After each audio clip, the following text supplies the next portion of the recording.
Buenas tardes a todos, bienvenidos a nuestro meetup del mes de marzo. Hoy nos acompaña Andrés Roldán, Partner y Offensive Team Leader de Fluid Attacks. El día de hoy vamos a ver el tema cómo obtener ECXD. Quiero darles algunas recomendaciones antes de comenzar.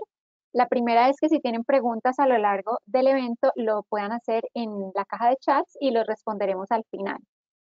También para las personas que llenen una encuesta de satisfacción y nos subieran próximos temas o nos den sus comentarios acerca del meetup de hoy, podrán participar en una rifa que les informaré más adelante. Mi nombre es María Tamayo, yo soy la CMO de Fluid Attacks. Les dejo mis datos, mi correo, mi perfil de LinkedIn para que me agreguen y podamos compartir acerca de ciberseguridad.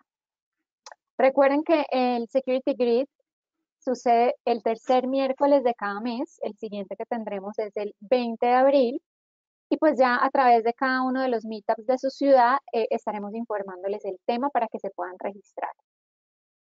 Para las personas que llenen la encuesta al final de este evento, podrán participar en la rifa de un gift card de One Password por $50. One Password es una bóveda de contraseñas y anunciaremos el ganador en cada uno de los canales de Meetup de su ciudad. Ahora sí le doy la bienvenida a Andrés. Andrés, adelante. Hola María, gracias por la introducción. De nuevo, pues es un placer estar aquí con todos ustedes hablando de los temas que tanto nos gustan, que es temas de seguridad, sobre todo seguridad ofensiva. Y pues esta vez les voy a compartir cómo obtener una certificación que se llama SXD, que es E-Learn Security Certified Exploit Developer, que es una certificación, pues como el nombre lo indica, digamos que enseña todo el proceso de creación de exploits, tanto en plataformas Linux como en Windows. Y realmente pues es bastante interesante, es súper estructurada y puede ayudar bastante, digamos, iniciando en todo este tema del desarrollo de exploits. Eh, para los que no me conocen, yo soy Andrés Roldán, soy Red Team Leader de Fluid, tengo varias certificaciones de seguridad. Esta vez, como les digo, les vamos a hablar de SXD, pero pues voy a hacer mención de pronto a algunas otras de las que están acá como SCE o SRE. Aquí también están los datos míos, mi correo corporativo, mi perfil de LinkedIn, por si quieren que hablemos un ratico de este tema o de cualquier otro tema de seguridad ofensiva, pues a mí me gusta bastante. Esta vez entonces de nuevo les vamos a hablar un poco sobre esta certificación SXD, un poco sobre qué es esta certificación, de qué trata, qué prerequisitos tienes, qué contenido tiene, qué curso, el precio, todo ese tipo de cosas. Vamos a ver los precios de tomar esta certificación, cuáles son los, digamos, temas requeridos a comprar y cuáles pueden ser opcionales. Les voy a contar un poquito y les voy a mostrar detalles del curso que está incluido, digamos, o que prepara para esta certificación, que es Exploit Developer Student versión 1.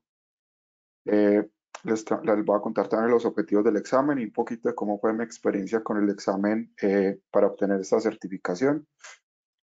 Y al final, pues algunos recursos y preguntas frecuentes que normalmente pasan cuando hablamos de este tipo de certificaciones.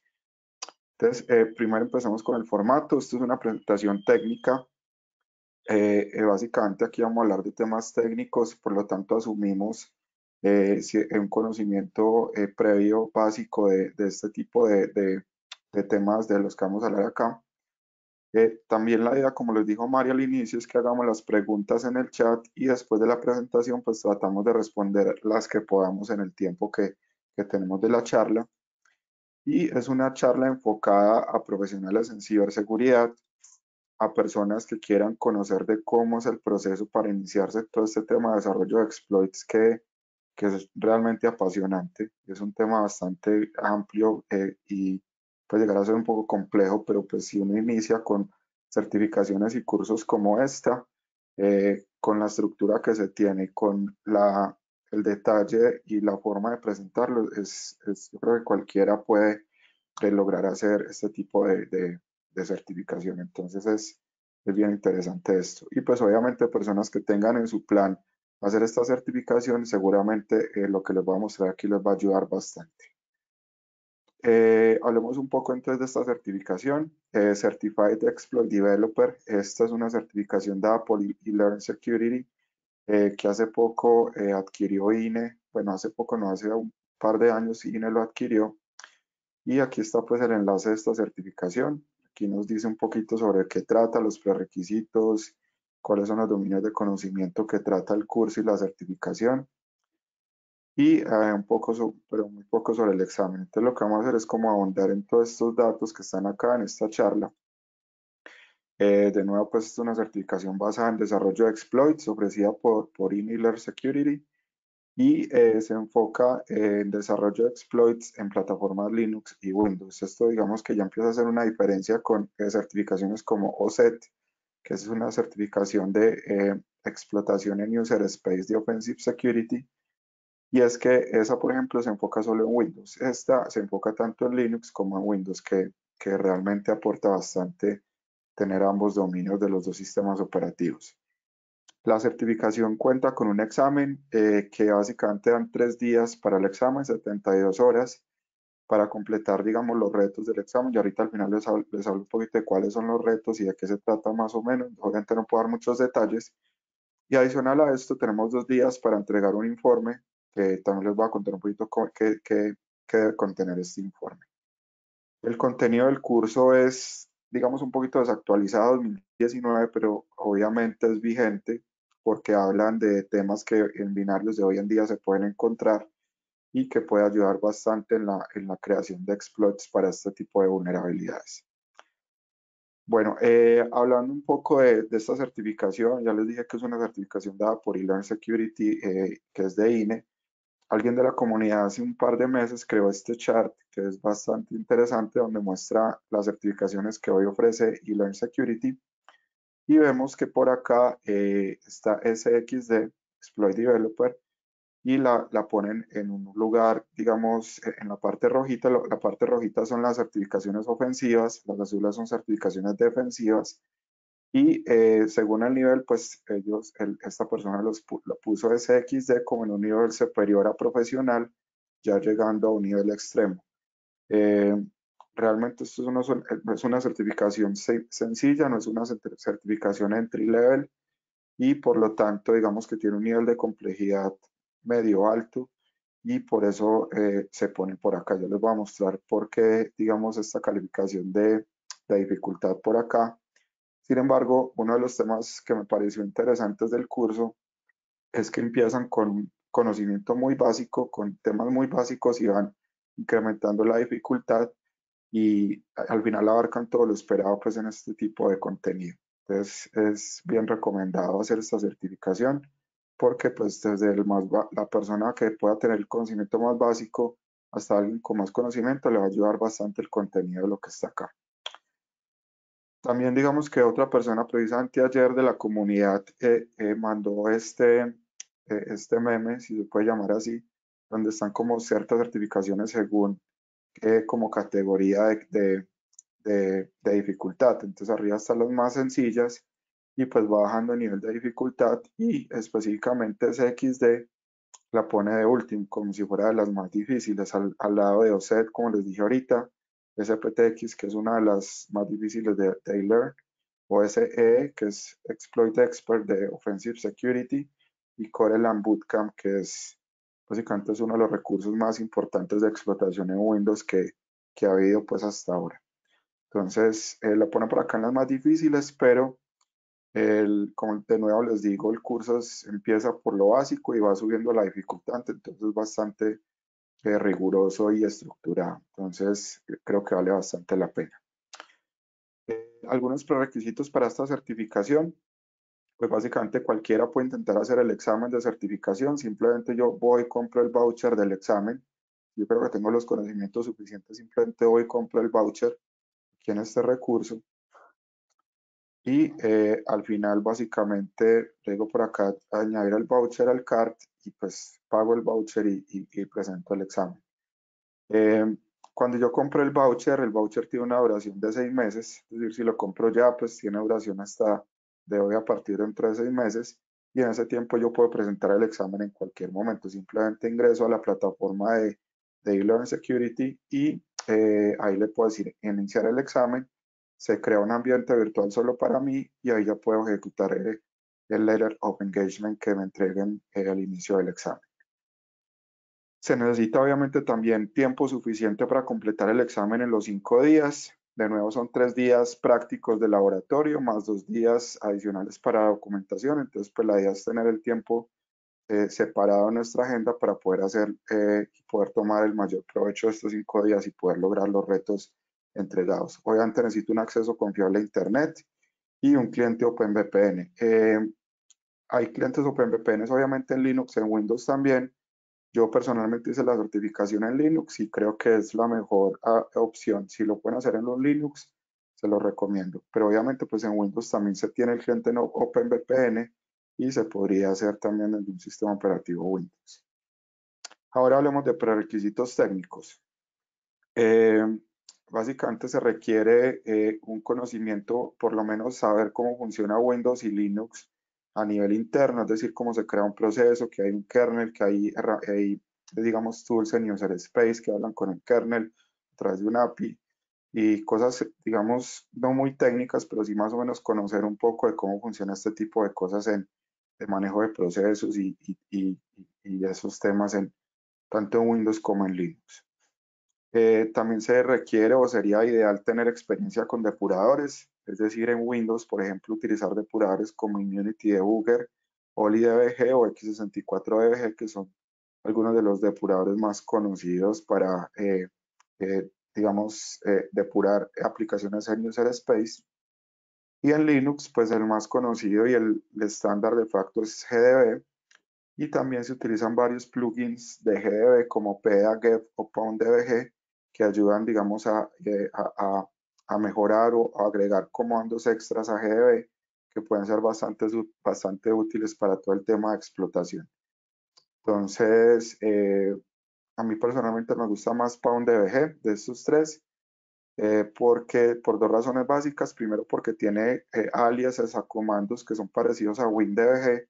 Entonces, como que uno más o menos hace los mismos comandos en dos sistemas operativos diferentes. Y porque digamos que tiene aliases también para ejecutar eh, herramientas del sistema operativo. Por ejemplo, leer archivos, listar archivos de un directorio. Pero pues en el laboratorio, en el curso y en el examen utilizan más que todo este PEA. Pero pues cualquiera de los tres lo pueden utilizar sin ningún problema, tanto en el curso como en el laboratorio. También se requiere conocimiento de mecanismos de protección de ejecutables, simplemente como conocer cuáles son estos mecanismos, no necesariamente hacer bypass porque eso lo enseñan en el curso, pero al menos saber que existen temas como ASLR, DEP, NX, Stack Cookie Railroad, etcétera, que esto ahorita les voy a contar un poquito de cada uno de ellos. Tener tan conocimiento de lenguaje ensamblador, tanto para 32 como para 64 bits. También tener conocimiento de de técnicas y herramientas de ingeniería inversa para 32 y 64 bits, tanto en Linux como en Windows. Y aquí pues les dejo un enlace porque hace un par de meses hice un meetup similar a este, en donde explico cómo obtener una certificación también de eLearn, que es Certified Reverse Engineer, que explica temas de ingeniería inversa. Entonces acá les dejo el enlace cuando tenga la presentación para que lo puedan revisar también. Y también otro prerequisito ideal es tener conocimiento de creación o funcionamiento de shellcodes. Shellcodes es básicamente un payload donde son bytes ejecutables que yo pongo en una parte de la memoria del proceso y que yo redirijo la ejecución del proceso para que vaya a ese shellcode y se ejecute lo que yo quiera que se ejecute. Básicamente es como entender que eso existe, cómo funciona y esto ayudaría bastante en el curso. Ahora hablemos un poquito de los precios. El voucher del examen tiene un costo de $400. Creo que es un costo barato a comparación de por ejemplo, de OSET, que está más de $1000. GXPN, por ejemplo, de SANS, que está alrededor de $800. Entonces creo que puede ser barato a comparación de otras y de nuevo es una certificación bastante interesante. Aquí de nuevo está el enlace que les puse ahorita para comprar el voucher. ¿Y qué cubre esos $400? Cubre el derecho a presentar el examen una vez y un free retake, es decir, si yo me equivoco, no consigo los retos que se requieren en el examen, hay un evaluador que me entrega un feedback y tengo un free retake que lo puedo volver a presentar y puedo volver a, digamos, a intentar obtener la certificación. Entonces está cubierto con los $400 y opcional, digamos que si yo quiero hacer el curso de nuevo se llama Exploit Developer Student. eh, Básicamente se puede obtener desde $49 al mes por usuario, que fue, digamos, que el método que yo escogí. Pagué un mes, accedí al curso, a los laboratorios del curso, a los que están, digamos, disponibles con este precio, y con eso, digamos, que fue suficiente para preparar el examen que está acá. Sin embargo, pues INE ofrece también un Starter Pass que es gratis, que está en este enlace, que digamos que da acceso a unos cursos que son gratis, que digamos que pueden ser para principiantes, que es por ejemplo el tema de Getting Started with Networking, Penetration Testing Study, and Azure Fundamentals y primeros pasos en Data Science with CompTIA. Entonces estos cursos son disponibles gratis con el Starter Pass y pueden, digamos, ayudar como base inicial para pues cubrir todo este tema de explotación de binarios. Ahora, hablando un poco ya de los temas evaluados en el examen, digamos que a grandes rasgos les voy a explicar un poquito cómo es el tema, al final les muestro un poquito más de detalle. Básicamente el examen es 100% práctico, es decir, es un examen hands-on donde te dan unos challenges que tienes que resolver de forma práctica, tienes que crear los exploits requeridos para estos challenges y entregar un walkthrough o un paso a paso de cómo solucionar cada uno de los challenges, también adjuntar el exploit y una prueba de concepto de ellos. Se evalúan temas, por ejemplo, como Stack Overflow, bypass de protecciones de binarios, que ya las vamos a ver, un tipo de vulnerabilidad que se llama format strings, técnicas como ROP y return to lib, Railroad también, que es una protección de Linux, y Structure Exception Handler, que es un tema que se maneja en Windows. También se habla de ingeniería inversa a binarios, lo evalúan en esta parte. También un tema de fuzzing, de cómo hacer fuzzing a binarios para encontrar vulnerabilidades y empezar la explotación. Creación manual de shellcode también se evalúa en el examen. Uso de herramientas de apoyo como Mona, Roper, RopGadget y los plugins de GDB que les mencioné al inicio. También explotación en servidores controlados y endurecidos, en donde tenemos que hacer, por ejemplo, un firewall bypass utilizando un shellcode que, por ejemplo, reutiliza sockets. Para el tema del informe no se requiere hacer un informe tipo pentesting. En otras certificaciones de eLearn, por ejemplo, y en otras que también he hecho, se requiere hacer un informe profesional en donde se tenga un informe ejecutivo y detallado de las vulnerabilidades encontradas. Aquí no se requiere. Aquí básicamente lo que se requiere es hacer un paso a paso de cada uno de los challenges del examen, donde se muestre de nuevo el exploit final y la evidencia de ejecución del exploit. Eso es básicamente lo que se requiere como informe. Ahora les voy a hablar un poquito del curso. El curso, el syllabus o el detalle del curso se puede acceder de forma anónima o gratuita en este enlace. Entonces los dejo aquí en la presentación. Y básicamente lo que cubre el curso son dos secciones. La primera es explotación o desarrollo de exploits en Linux, en donde se habla de smashing de Linux Stack, que es básicamente explotar Stack Overflows en Linux. También algunas countermeasures y, digamos, protecciones y bypasses a esas protecciones de Linux. Un tema que se llama Return Oriented Programming, que es para hacer bypass de ciertas protecciones que están en este módulo 2. También se enseña cómo hacer shellcodes desde cero, dependiendo de lo que yo quiera hacer. Por ejemplo, si quiero hacer una shell reversa, un binding shell, también digamos que lo enseñan acá. Y un tema de Advanced Exploitation, donde está, por ejemplo, el tema de format strings y explotación en X en 64 bits. Y la segunda sección es desarrollo de exploits en Windows, en donde se habla de Stack Overflow en Windows, cómo funciona el tema. También hay un tipo de overflow que se llama el Structure Exception Handling Overflows, que también se maneja solo en Windows. Hay un tema que también es bien interesante, que es el Hunters, que se puede utilizar tanto en Linux como en Windows. hay otro módulo que es Unicode Buffer Overflows, que es bien interesante este módulo, que es, ahorita les cuento un poquito. También cómo se hacer shellcodes custom desde cero en Windows. Obviamente ya digamos que cambian ciertos temas de llamadas o syscalls y cosas por el estilo, pero es un tema parecido a lo que se ve en este módulo. Y también al final un tema de Windows Return Oriented Programming o ROP para también hacer bypass de ciertas protecciones. Entonces, empezamos con el primer módulo que es atacar, digamos que es como un overview al atacar el stack de Linux, en donde se hace una introducción de cómo es la explotación en Linux, se habla un poco de cómo se crea un proceso, cuando se crea un proceso, cómo se ve la memoria de ese proceso. Entonces se habla un poquito de eso, también se habla del formato LF, que es Executable and Linking Format, que es el formato de los ejecutables que hay en Linux. Se habla un poquito de todo el tema de ejecución de binarios dinámicos, de qué es el GOT, el Global Offset Table y el PLT, para que cómo se utilizan para todo el tema de enlaces dinámicos de procesos en Linux y para la explotación cómo se puede usar de estos dos temas. Cómo abusar cómo tomar control del EIP o del instruction pointer de un proceso. Algunos temas de shellcode, sí, cómo a partir de esa primitiva de explotación, de tomar control del flujo de ejecución, cómo puedo ejecutar código arbitrario. Entonces, como un ejemplo, aquí les voy a mostrar un poquito cómo funciona todo el tema de Stack Overflow en Linux. Aquí tenemos un programa sencillo que tiene la función main. Esta función main llama a una función overflow, que es esta que está acá. Y esa función overflow es evidentemente vulnerable a Stack Overflow porque tenemos un buffer de 500 bytes y luego le estamos pasando a ese buffer de 500 bytes 800 bytes controlables por el usuario. Entonces esto es obviamente un overflow porque obviamente en 500 bytes no caben 800 y al final aquí se imprime pues lo que le pasó al usuario y cuántos bytes le pasó al usuario.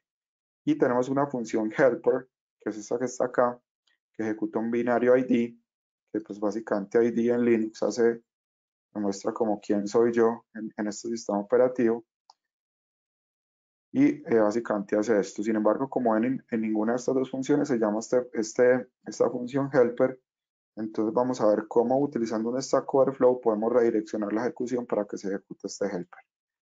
Lo primero es que se compila el programa vulnerable, digamos eliminando varias protecciones, como vemos en rojito ahí varias protecciones eliminadas. En nuestro caso, para lo que estamos viendo en este momento, lo importante es esta última.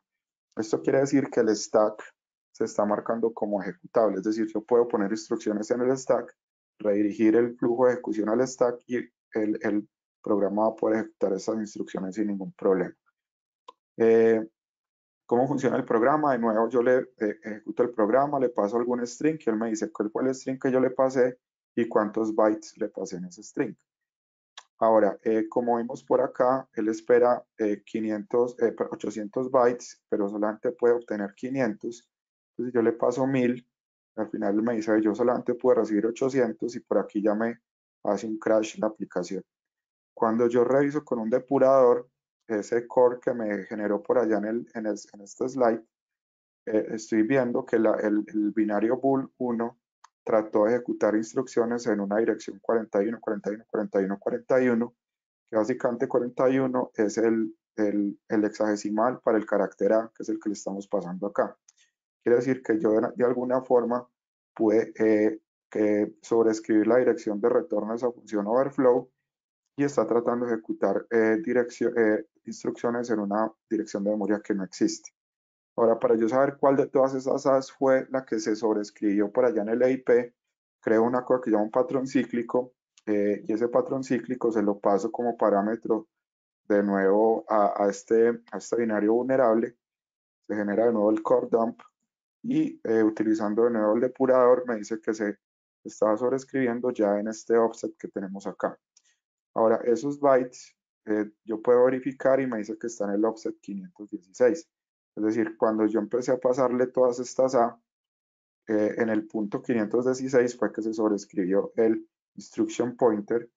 Quiere decir que si yo lo que hago en este momento es, le paso 516A y luego le paso 4 veces debería sobreescribir, como vemos acá, con las 4 Bs que yo le pasé en este punto del offset que está acá. Estas 4 Bs se llaman un padding para poder llegar al punto del overflow, que son estas 4 Bs, y esas 4 Bs se sobrescriben el instruction pointer que está acá, y de esa forma yo ya puedo tener control de la ejecución del programa. Ahora, yo quiero ejecutar la función helper que está acá. Entonces, lo que hago es que con el desensamblador verifico cuál es la dirección de esa función, que es esta que termina en 186. Y básicamente lo que hago es enviarle de nuevo los 516 caracteres, pero ya en vez de las 4 Bs, le envío la dirección de la función helper y como vemos acá, pues ya puedo redirigir el flujo de ejecución a la función helper y se ejecuta lo que hace esta función, que es el comando id. Entonces, de esta forma es una forma inicial de cómo se ataca un Stack Overflow en Linux, que es, digamos, la forma más simple que se tiene.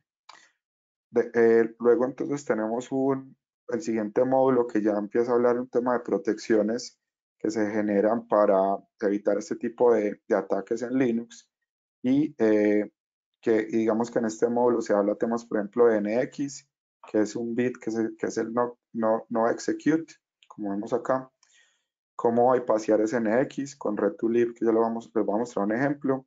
Otra protección que es ASLR, que es para randomizar digamos, el base address de bibliotecas que puedo estar utilizando el binario, normalmente el libc solamente. Cómo hacer bypass de ese ASLR. Otra protección que es stack cookie, que evita, o digamos que si yo sobrescribo el stack cookie, que normalmente se pone antes de la dirección de retorno, el compilador pone ciertas verificaciones ahí y cuando eso ocurra, pues va a terminar la función sin que se sobrescriba la dirección de retorno. Y otra protección que se llama RELRO, que es para proteger binarios dinámicos, que ya les voy a contar un poquito de eso. ¿Cómo se ven esas protecciones en un binario Linux? Utilizando este comando checksec, yo le puedo decir a cualquier binario del sistema operativo y él me va a mostrar cuáles son las protecciones que tiene. En este caso veo que tiene varias protecciones como RELRO, partial RELRO, tiene stack, tiene un canary en el stack, es decir, si yo voy a tratar de sobreescribir como lo hice ahorita con las AS, este stack canary se va a sobreescribir y pues el compilador va a matar la ejecución en ese punto. También tiene habilitado no execute, es decir, que el stack no está marcado como ejecutable, entonces yo no le puedo pasar un shellcode al stack, porque si lo paso, sí lo puedo escribir, pero no lo puedo ejecutar. Y tiene otra protección que es relacionada con randomización de direcciones de memoria, que es Position Independent Executable. Y esto de abajo nos muestra una protección que por defecto está en 2, que quiere decir que el ASLR está activo en el sistema operativo. Como vemos acá, estas son protecciones que ya se encuentran comúnmente en sistemas operativos modernos y digamos que ayudan bastante a mitigar todos estos exploits que se pueden generar en Linux. ¿Cómo funciona el tema de la ASLR? El ASLR es un tema de randomización de memorias, de espacio de memoria en momento de ejecución. Digamos que en kernels viejitos, por ejemplo el de arriba es un Ubuntu 16 del 2016, la randomización o la aleatorización de las direcciones de memoria tenían una entropía bajita. Como vemos acá, solamente se cambia un solo byte, que es este que está por aquí en la mitad, de las direcciones de memoria cuando utilizo ASLR en un kernel viejito. Quiere decir que yo tengo 2 a la 8 posibilidades, o sea, 255 posibilidades de poder encontrar la dirección de memoria que yo necesite. Y pues 256 posibilidades cuando estoy haciendo un exploit es bastante alta. Quiere decir que esto básicamente es un control muy fácil de hacer bypass. Sin embargo, en sistemas operativos modernos, sobre todo por ejemplo en 64 bits, la entropía es mucho más alta. Como vemos acá, se aleatorizan no solamente un byte, sino que se aleatorizan 4 bytes, es decir, 2 a la 32. Esto quiere decir que tengo alrededor de 4.000 millones de posibilidades para encontrar la dirección de memoria que yo necesito. Pues obviamente esto hace muchísimo más complejo bypassear a SLR utilizando, por ejemplo, brute force, que en kernels viejitos se puede hacer, que solamente se hace aleatorio un byte, pero en kernels más nuevos cuando tengo 4 bytes aleatorios, es 2 a la 32, eso hace una entropía muchísimo más grande.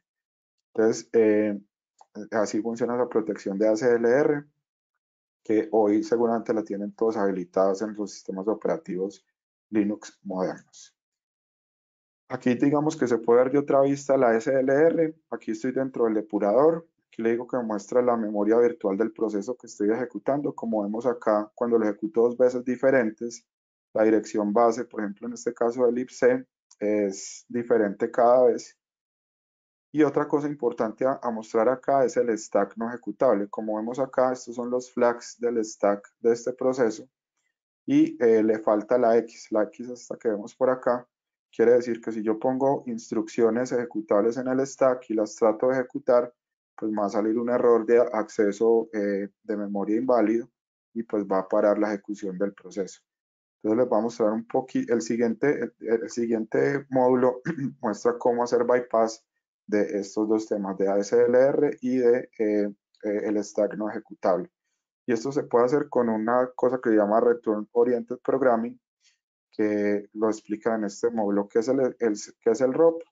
Entonces, básicamente, como les dije ahorita, cuando yo hago un overflow en el stack, estoy sobreescribiendo, por ejemplo, en esta local buffer, sobreescribo variables, sobreescribo espacio de memoria, por aquí eventualmente sobreescribo el return pointer, que hace que yo pueda tener control sobre la ejecución. Cuando, digamos que cuando yo tengo el stack no ejecutable, yo aquí pongo en por ejemplo, estas AS pueden ser mi shellcode. Cuando yo tengo el stack no ejecutable, si yo trato en este stack pivot de poner una redirección a mi shellcode que está en el stack, como el stack no ejecutable, básicamente yo no voy a poder ejecutar ningún tipo de comandos acá. Entonces, viene al rescate ROP, que como les dije ahorita, se llama Return Oriented Programming. Básicamente yo no le pongo en el stack directamente el shellcode, sino que lo que hago es poner punteros a una cosa que llaman gadgets, que están, digamos, en la memoria del proceso, en alguna parte de la memoria del proceso. Normalmente se buscan gadgets en la memoria del proceso, pero también se pueden buscar gadgets en, en bibliotecas dinámicas que lea el binario al inicio. Entonces estos gadgets básicamente son punteros, o lo que yo pongo en el stack son punteros, que en ningún momento estoy ejecutando código directamente en el stack, sino que estoy apuntando a código que está en otras partes del programa, del binario o el proceso, y ya estos gadgets se ejecutan y pues básicamente yo puedo ejecutar cualquier cosa utilizando ROP. Un ejemplo práctico del tema es este binario. Aquí es un programa similar al que vimos ahorita. Tenemos la función main, que llama la función bool. Esta función bool crea un buffer de 150 bytes y luego por acá le pasa en total 400 bytes, es decir, obviamente hay un overflow acá que no le cabe, 400 bytes en 150 de datos generados por el usuario. Y vemos que también tenemos una función helper, pero esta función helper lo que tiene es código de ensamblador y no hace nada. Digamos que yo con esto requiero generar una shell. Entonces, ¿yo cómo lo hago? Si no tengo, por ejemplo, un system o nada por el estilo. Y lo primero que vamos a hacer es compilar el binario con la protección de NX, es decir, con el stack no ejecutable. Y con esto estamos asegurándonos que la SLR está activa, es decir, tengo randomización de memoria de bibliotecas como libc y el stack no lo tengo ejecutable. Tengo dos protecciones bastante poderosas para evitar la explotación de este binario. Entonces yo lo que puedo empezar a hacer es buscar, por ejemplo, direcciones del GOT, que es el Global Offset Table, que lo puedo hacer con este comando. Puedo buscar también direcciones para, digamos, poder empezar a sobreescribir temas del PLT, que son estas funciones que yo tengo acá. Puedo empezar también a hacer búsqueda de offsets de bibliotecas o de funciones que yo quiera en libc y puedo empezar a buscar los gadgets requeridos con este, por ejemplo, programa que se llama ROP Gadget, que me permitan hacer la ejecución de un ROP chain para hacer bypass de ROP. Y podría tener un exploit similar a este, donde tengo varias direcciones de memoria aquí hardcodeadas, quemadas, y empezar a hacer un payload bastante complejo de este estilo. Sin embargo, dentro del curso explican también el funcionamiento de un framework para Python que se llama Pound Tools. Con este Pound Tools, básicamente yo lo único que requiero es decir cuál es el binario que estoy atacando y pues empiezo a generar el rob chain a partir de funciones que tiene el framework. De esta forma es mucho más simple hacer la explotación de binarios protegidos con NX y ASLR y al final aquí vemos la ejecución de esto. Básicamente esto genera dos cadenas de ROP. La primera trata de hacer un leak de direcciones de memoria en ejecución. Cuando tengo ese leak, por ejemplo en este caso hizo leak de la memoria de printf, con eso calcula la base del libc en el momento de ejecución y cuando tiene ese libc calculado, digamos que ya estamos saltando a ASLR y como yo ya sé cuáles son los offset o el mismo PwTools lo calcula, el offset de system, genera otro rob chain llamando system y generando una shell como vemos acá de forma simple. Este exploit simplifica mucho todo este proceso de explotación de binarios protegidos con NX y ASLR y es un tema que también lo enseñan bien detallado en el curso. Entonces es bien interesante este tema. Hay otro módulo que es el cuarto módulo de Linux, Shellcoding, donde ya muestran temas de cómo generar shellcodes en Linux en 64 bits y a cómo hacer una shell reversa desde cero. Es bastante interesante este módulo. Luego viene el último módulo que es Linux Advanced Exploitation, donde se habla de explotación de format strings y explotación de en 64 bits de Linux. Y pues hay unos laboratorios asociados a esta primera sección del curso para todos estos temas que se manejan acá. La segunda sección es una sección de explotación de Windows, en donde empieza con un módulo básico de cómo se explota el stack en Windows. Y aquí digamos que hay un tema importante, es que yo hice hace un año más o menos un meetup también, que es este que está acá, donde hay ataques de aplicaciones Windows. Y en este meetup dura un poco, más o menos una hora y media, pero es un meetup completamente práctico en donde a partir de un zero day empiezo a hacer un exploit desde cero y muestro cómo se hace todo el tema de la explotación, todo el tema del fuzzing, cómo se crea el exploit, algunos controles que se sobrepasan y al final tenemos un exploit completamente válido. Entonces se lo recomiendo también que lo vean para que entiendan un poquito este tema de forma ya práctica, que es bastante interesante. Aquí, por ejemplo, también hay un tema, un exploit, un ejemplo similar al de Linux. Este es un poquito más cortico porque tiene varias cosas de las que ya expliqué en Linux. Lo primero es que estoy haciendo fuzzing acá un servicio y el servicio se cae. Luego de verificar por qué se cae, verifico que también estoy sobreescribiendo el stack, perdón, el EIP del proceso, en este caso también con 41. Quiere decir que ya tengo control de la ejecución del proceso. Lo único que necesito es hacer que esa dirección que estoy sobreescribiendo la sobreescriba con una instrucción que me redirija la ejecución al stack. Y en el stack pongo el shellcode que básicamente me genera una shell reversa y puedo generar, pues, puedo explotar exitosamente este proceso. En el segundo módulo se hablan de overflows basados en el Structure Exception Handling, que es una forma que tiene Windows para generar excepciones similares a las que se manejan en Java o en lenguajes de alto nivel, pero hacerlas en C. El problema con esto es que si no tiene ciertas protecciones, yo también puedo sobreescribir los handlers de esas excepciones, como vemos acá, y cuando yo lo sobrescribo, el exploit es un poquito más complicado, pero eventualmente yo tengo control de la ejecución del proceso y también pues genero una shell reversa como vemos acá. Aquí hay varios enlaces de explotación de binarios con SEH. Este es uno sencillo que los tenemos en el blog de Fluid, que también los invito a que lo revisen.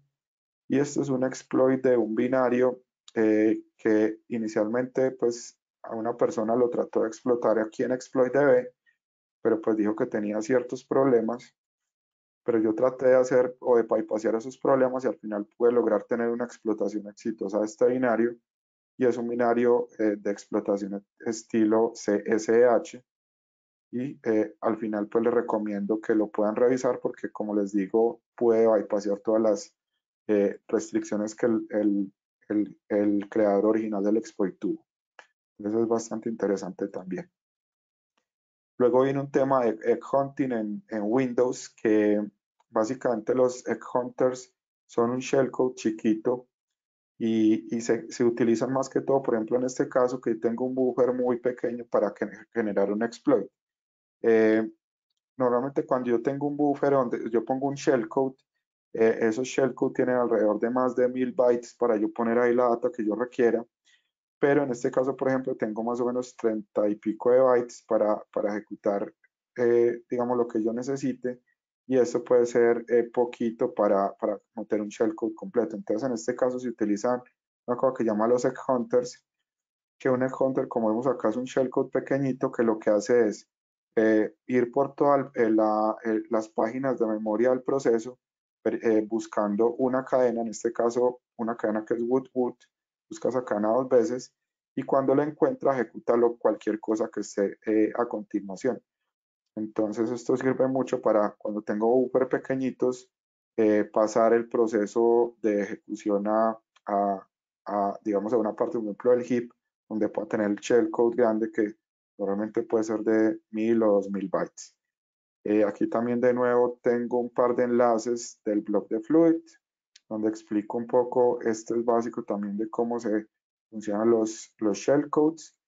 Y este es un poquito más complejo de explotar una herramienta que se llama QuickZip, que también tenía varias restricciones de ejecución, pero que al final también pues logramos tener una explotación exitosa de esto utilizando uno de los temas es Egg Hunters. Aquí vemos también pues ya que con el Egg Hunter se genera una shell reversa, esto todo lo puede lograr el Egg Hunter sin ningún problema. Hay un módulo 4 que es un tema de buffer overflow de tipo Unicode, que esto es interesante porque normalmente cuando yo estoy explotando o digamos llenando el buffer de un programa, cuando no es Unicode es ASCII, y en ASCII un byte equivale, perdón, un carácter equivale a un byte, pero en Unicode un carácter equivale a 2 bytes. Entonces, por ejemplo, si yo pongo en ASCII una A equivale al carácter 41, pero en Unicode una A equivale al carácter 0041. Entonces, de esta forma, digamos que se vuelve un poco más compleja la explotación, pero hay formas de hacer exploits utilizando estas restricciones que impone Buffer Overflow tipo Unicode. El módulo 5 es Windows Shell Coding, que aquí digamos que en este módulo se enseñan de cómo generar shellcodes a partir de cero en Windows, llamando syscalls directamente, y pues teniendo todo el tema de calling conventions que se utilizan en Windows. Para esto, digamos que hay un ejemplo en este par de artículos que yo también escribí hace un año más o menos, en donde muestro cómo reusar el stack, el socket stack de un proceso para tener un shellcode mucho más pequeño al generado, por ejemplo, por MFS Venom, y digamos reusar parte del stack de socket que se tiene acá. Y en este otro genero un shellcode mucho más pequeño, en donde digamos que en este caso estoy explotando algo que normalmente se explota con un egg hunter, lo estoy explotando con este shellcode, que es un shellcode que yo creé en su momento, que lo que hace es reusar sockets también para evitar o para generar un shellcode pequeño que pueda caber en un espacio reducido. Entonces les dejo acá pues este par de enlaces también para que lo revisen, es bastante interesante el tema. Y al final digamos que esto ocurre en stages, en etapas. Entonces el primer stage digamos que reutiliza el socket y abre la puerta al segundo stage. Y en el segundo stage yo ya le meto el shellcode grande que me genera la shell reversa. Entonces esto también lo enseñan en este módulo. El módulo 6 es el último del curso, que es Windows Return Oriented Programming, que básicamente es ROP también, pero ya en Windows. ¿Cómo se ve el DEP en Windows? DEP es básicamente el mismo término de MX, DEP es Data Execution Prevention, que hace lo mismo que el NX, que es No Execute en Linux, pero en Windows se maneja el término DEP y en Linux se maneja el término NX. Cuando yo tengo el stack no ejecutable, por ejemplo en este caso, aquí estoy transfiriendo la ejecución al stack, como vemos está la dirección del memoria al stack 9C8, que es la que tenemos acá, y empiezo a tratar de ejecutar instrucciones en el stack, pero aquí me dice que tengo un access violation porque el stack en este proceso no es ejecutable.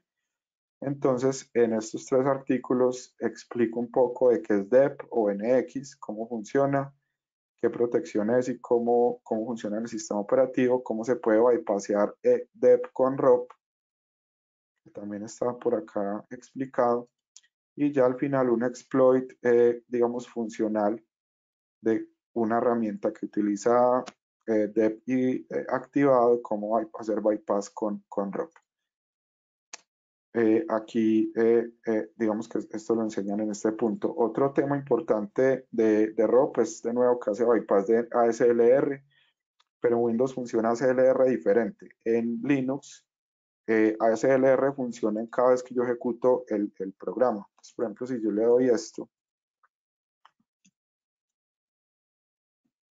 libc, cada vez que yo ejecuto esto, la dirección del libc va a cambiar. O sea, cada ejecución se aleatoriza la dirección del libc y siempre se vuelve diferente. En Windows no pasa eso. Cuando yo ejecuto un programa en Windows, se tiene una dirección de, digamos, en este caso de NTLL, que es esta que vemos acá. Si yo lo vuelvo a ejecutar, la dirección no cambia en absoluto. Pero si yo reinicio el sistema operativo, estas direcciones todas van a cambiar. Entonces ASLR funciona un poquito diferente en Windows. En Linux funciona cada vez que yo ejecuto un programa, libc cambia de dirección inmediatamente. En Windows, cuando yo reinicio la máquina, es que las direcciones cambian. Entonces esto es importante tenerlo en cuenta cuando estoy ejecutando o creando exploits en, porque puede que me funcione en su momento, pero yo voy y reinicio la máquina o lo pongo en una máquina diferente, ejecuto el exploit y ya no funciona. Y una de las razones puede ser esta, porque las direcciones de memoria solo son aleatorias en cada reinicio o en cambio de máquina. Sin embargo, pues acá hay un paquetico que se llama Mona, que se puede hacer como plugin para ImmunityDBG o para WinDBG, que sirve para crear ROP chains, como vemos acá. Y ese ROP chain se le puede pasar al exploit y al final, pues tengo un bypass también de ROP en Windows que también lo explican en esta parte del módulo de este proceso. Y pues también tenemos unos laboratorios finales que también están incluidos en el curso que explican todo este tema de exploit y también hay herramientas vulnerables que se hace exploit desde cero, es bastante interesante. Ahora les voy a contar un poquito del examen. El examen, como les mencioné al inicio, tiene una duración de 3 días, tiempo de laboratorio más 2 días para entregar un informe. Básicamente son 5 retos que con puntos posibles son 100 y cada reto tiene puntaje diferente, dependiendo obviamente de la complejidad del exploit que se tenga que hacer. Hay apps en Linux y en Windows y básicamente te entregan acceso a 2 servidores, un Linux, un Windows, y en esos 2 servidores están las aplicaciones que tienes que explotar y pues generar el exploit y explotar y reportar el exploit. Necesario pero insuficiente es obtener mínimo 70 puntos, es decir, de los 5 retos, ellos te dicen cuál puntaje tiene cada uno y lo necesario es obtener por lo menos 70 de esos puntos. Es necesario pero insuficiente porque también se requiere tener un informe que diga si fue explotada con uno de los retos, cuáles fueron los mecanismos anti-exploit bypassed, por ejemplo, si tiene activo NX, entonces tengo que poner dice bypass de NX, si tiene activo SLR y NX, pues pongo eso también. Entonces es importante esa parte. Hay que hacer un walkthrough, es decir, un paso a paso de cómo explotar cada uno de los retos. Obviamente hay que adjuntar el exploit final que se utilizó y pues la evidencia de ejecución de ese exploit. En el examen, entonces, en la experiencia mía, básicamente funciona accediendo a este recurso. En este recurso, por ejemplo, aquí yo tengo el SXD y por acá, pues, aquí no me aparece porque ya lo pasé, pero si tengo el voucher activo, pues por aquí me aparece un botón como iniciar el examen y de esa forma yo lo puedo iniciar sin ningún problema. En el examen yo me demoré 3 días en total, incluyendo el examen como tal y el informe. Empecé el 16 de julio y terminé el 19, o sea, el 19 de julio entregué el informe como tal y el resultado me lo entregaron el 9 de agosto. De hecho, me acuerdo mucho que yo estaba regresando ese día al Black Hat en Las Vegas y en ese momento aterricé en Los Ángeles, estaba en el aeropuerto de Los Ángeles cuando recibí el correo de que había pasado esta certificación, entonces fue bastante chévere esa experiencia. El informe, el final fue de 68 páginas, el que entregué, y pues hice 100 de los 100 puntos requeridos, y pues al final, el 9 de agosto, pues me entregan esta certificación que está acá. Algunos recursos importantes para, digamos, aprender y poder, digamos, conseguir la certificación. Lo primero es el Discord Server, que es un servidor no oficial de INE, que es este que está acá, donde hay varios canales, depende de la certificación que queramos hacer. En este caso, XDS, Exploit Developer Student, tiene un canal de personas que están también en el proceso de la certificación, y pues ahí uno puede encontrar personas que tengan dudas o que estén pasando por problemas similares a los que uno tiene, y son bastante útiles, digamos, esta interacción con otro tipo de personas que estén en el proceso del examen. También los enlaces que les mostré ahorita, el blog de Fluidity Attacks, donde hay varios artículos donde explican muchos de los temas que se necesitan para esta certificación, y las herramientas que se utiliza o que utilizan en el curso son Immunity Debugger con Mona, que es un plugin para todo este tema de generación de exploits, GDB con PDAGF o PONDBG. De nuevo, a mí me gusta más PONDBG, pero pues cualquiera de los tres sirve sin ningún problema. Roper o ROP Gadget, que sirve para buscar gadgets de ROP para poder hacer bypasses de NX y ACLR. También es bueno tener un poquito de conocimiento de herramientas para hacer ingeniería inversa como Ghidra, AIDA o Clutter. Y digamos que el fuzzer que se utiliza en el curso es Spike, para hacer fuzzing de aplicaciones web, aplicaciones binarias que van en sockets TCP. PoundTools, que es el framework Python que sirve para simplificar mucho el tema de la explotación de binarios. Y pues básicamente aquí un poquito de los screenshots. Esto es Immunity DBG, que es para depuración en Windows. Esto es GDB con PoundDBG para explotación en Linux. Y esto es ROP Gadget, que me muestra los gadgets que puede tener un binario, que sirven para todo el tema de la creación del chain de ROP para bypass de DEP. Ya finalizando, algunas preguntas frecuentes que normalmente se hacen en este tipo de certificaciones es la primera: si necesito Metasploit para pasar el examen. La respuesta es no, porque cada uno de los challenges tienes que crear el exploit desde cero, un exploit manual, y para lo único que eventualmente te puede servir Metasploit es para crear patrones cíclicos, para encontrar el padding necesario, el buffer, el offset, para, digamos, sobreescribir el EIP del proceso. Entonces no se necesita Metasploit, pero se puede utilizar para el tema de patrones cíclicos. ¿Hay restricción de herramientas? No, realmente se puede utilizar o instalar cualquier herramienta. Simplemente uno sube, por ejemplo, el ambiente del Windows tiene preinstalado OliDBG, pero a mí me gusta más ImmunityDBG, entonces yo lo subo al ambiente del examen y lo instalo, y no hay ningún problema con eso tampoco. ¿La certificación vence? No, una vez que tienes la certificación, no hay que renovarla, digamos que ya la tienes de por vida. Otra pregunta es cómo se compara con otras certificaciones. Y pues, como les mencioné al inicio, SET, que es la que tenemos en este momento en Offensive Security, es una certificación que enfocada solo en sistema operativo Windows, donde cubre todo lo que vimos acá de Windows, pronto con un poquito más de detalle, pero solo en Windows. No cubre, por ejemplo, el tema de Linux. Esta tiene un costo de $1,249. SRE, que es también de E-Learn Security, pero solamente cubre trucos y bypasses de ingeniería inversa. Y la otra que es similar es GXPN de SANS de GIAC, que la diferencia grande es que es un examen escrito, es decir, no es un tema práctico, sino que solamente preguntas y uno responde y ya. Y tiene pues un coste de $849. Otra pregunta común es el contenido del curso es suficiente para pasar el examen. Yo diría que en un 90% sí.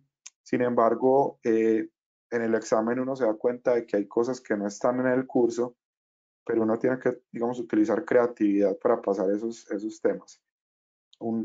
Digamos, un leak ahí, un spoiler es, por ejemplo, que cuando yo estoy creando un ROP a partir de una herramienta automatizada, puede que esa herramienta tenga un bug y cree el ROP chain malo. Entonces yo tengo que saber que está malo, dónde está malo, y tengo que arreglarlo manualmente. Es una de las cosas que aparecieron en el examen, que si uno no tiene el conocimiento de qué está haciendo la herramienta y qué está generando, va a ser imposible pasar ese challenge, por ejemplo. Ya conclusiones para terminar. Básicamente SXD es una certificación de dificultad alta. El curso es bastante estructurado, que guía desde explotaciones básicas hasta explotaciones complejas. El material puede estar algo desactualizado, pero si igual es vigente a hoy, y ayuda a afianzar bases de explotación de temas avanzados. Entonces, esta es la presentación que les teníamos preparada para hoy. Espero que les haya gustado. Esta presentación se las dejamos, se las entregamos cuando ustedes nos ayuden respondiendo esta encuesta de cómo les pareció la presentación, y pues ya pasamos a la fase de preguntas. Andrés, mil gracias. Les recuerdo a todos que pueden ver todos los meetups que hemos hecho en el pasado, así como otros webinarios en nuestro canal de YouTube. Los invito a suscribirse, buscan Fluid Attacks y ahí van a poder encontrar las charlas que ha dado Andrés y otras personas que hacen parte de Fluid Attacks para relacionados a certificaciones y otros temas relacionados a ciberseguridad. Bueno, y les recuerdo que si llenan esta encuesta van a recibir la copia de esta presentación como material de estudio y además podrán participar en la rifa del gift card de $50 de OnePassword. Andrés, ¿cuánto tiempo de preparación sugieres para esta certificación? Bueno, si digamos que yo tengo ya conocimientos previos de explotación, yo creo que alrededor de unas 2 o 3 semanas es suficiente para seguir el curso y completar los laboratorios que están en el curso. Sin embargo, si estoy apenas iniciando con este tema de explotación, yo sugiero alrededor de un par de meses donde yo pueda hacer exploit manuales, ir por ejemplo a exploit DB y tomar exploits que hayan hecho otras personas y hacerlos desde cero y poder, digamos, estudiar de esa forma. Porque de nuevo el curso es importante para pasar el examen, pero hay conceptos que se requieren adicionales porque el examen tiene truquitos que pueden ser difíciles de detectar si no se tiene, pues, digamos, el conocimiento de lo que pueda estar pasando. Entonces, 3 semanas para alguien con conocimiento, 2 o 3 semanas, o pues un par de meses para alguien que esté iniciando con el tema. Ok, les acabo de poner en el chat el link también a la encuesta de satisfacción.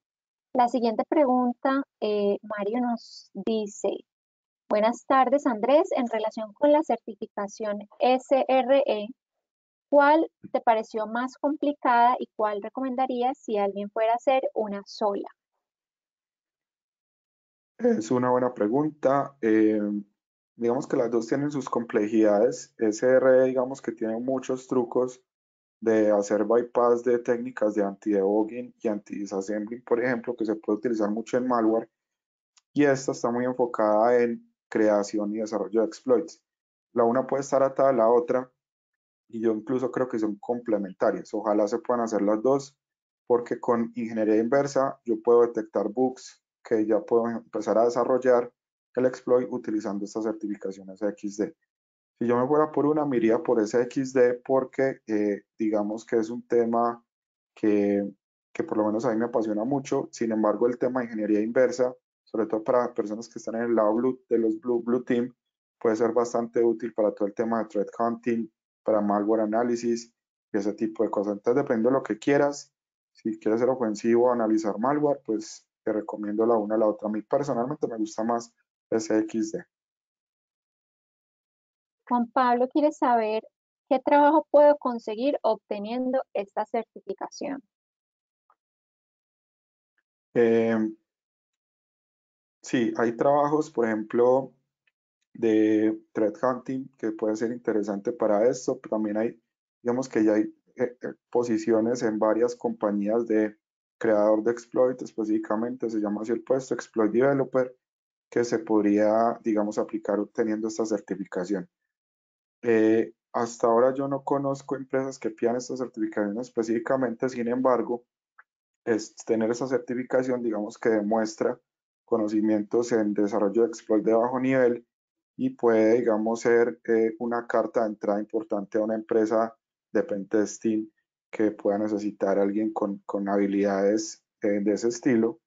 Y yo creo que en este momento la carencia de profesionales en el mundo de seguridad ofensiva es bastante alta y este tipo de certificaciones pueden ayudar a afianzar mucho ese tipo de conocimientos. Entonces, laboralmente, hoy no se requiere o no conozco empresas que la pidan específicamente, pero puede ayudar mucho en la hoja de vida tener este loguito para presentar.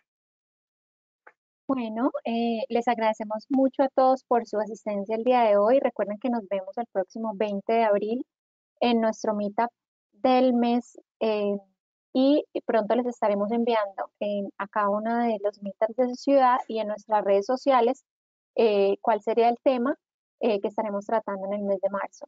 Muchas gracias a todos y nos vemos pronto. Gracias, chao.